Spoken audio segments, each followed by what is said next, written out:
এই মুহূর্তে শাহবাগে আছেন সহকর্মী দিন মোহাম্মদ সাব্বির। সরাসরি চলে যাচ্ছে তার কাছে।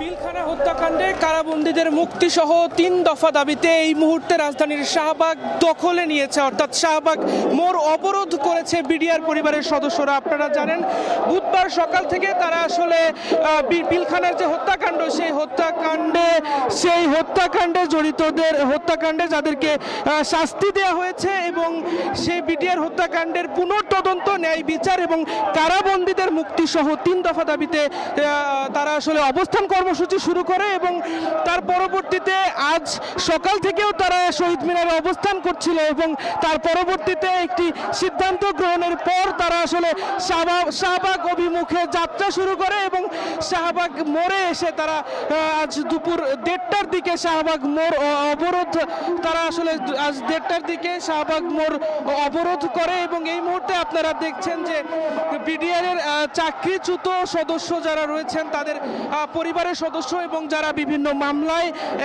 ইতিমধ্যে দীর্ঘদিন যাবৎ কারাবন্দী রয়েছে তাদের কারামুক্তির দাবিতেই তারা এই কর্মসূচি পালন করছে।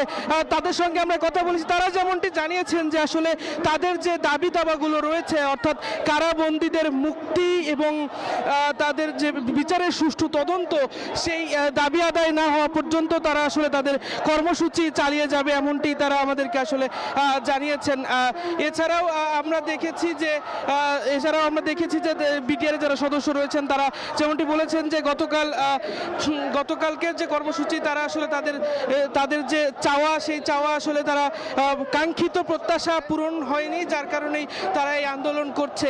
এবং বিডিআর বিদ্রোহের সঙ্গে জড়িত যে ব্যক্তিরা বা যাদেরকে শাস্তির আওতায় রাখা হয়েছিল তারা যেমনটি বলেছেন যে তাদের পরিবারের স্বজনেরা, কারো ভাই, কারো সন্তান, স্ত্রী, তারাই আসলে মূলত এই মুহূর্তে এই শাহবাগ মোড়ে অবস্থান করছেন। এছাড়াও সেই সময়ে যারা শুধু চাকরিচ্যুত হয়েছেন তারা আসলে তাদের চাকরি পুনর্বহালের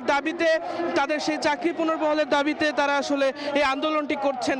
যারা আসলে চাকরিচ্যুত বিডিআর সদস্য রয়েছেন তারা যেমনটি বলেছেন যে আসলে তাদেরকে এই দীর্ঘদিনের যে চাকরিচ্যুতি, এই চাকরিচ্যুতির যে ক্ষতিপূরণ, সেই ক্ষতিপূরণ প্রদান পূর্বক তাদেরকে আসলে সেই ক্ষতিপূরণ প্রদানের জন্য তারা আসলে বারবার করে গণমাধ্যমের সামনে এসে তারা জানিয়েছেন। এবং এছাড়াও যারা বিডিআর পরিবারের সদস্যরা রয়েছেন তারা যেমনটি বলেছেন যে অর্থাৎ একটি কাঙ্ক্ষিত বার্তা এবং একটি সঠিক সিদ্ধান্ত না আসা পর্যন্ত তারা আসলে তাদের এই কর্মসূচি চালিয়ে যাবেন বলে আসলে তারা এইখান থেকে জানিয়েছেন। তো এই ছিল রাজধানীর শাহবাগ মোড় থেকে আমার কাছে সর্বশেষ। সরাসরি ছিলাম রাজধানীর শাহবাগ মোড়ে।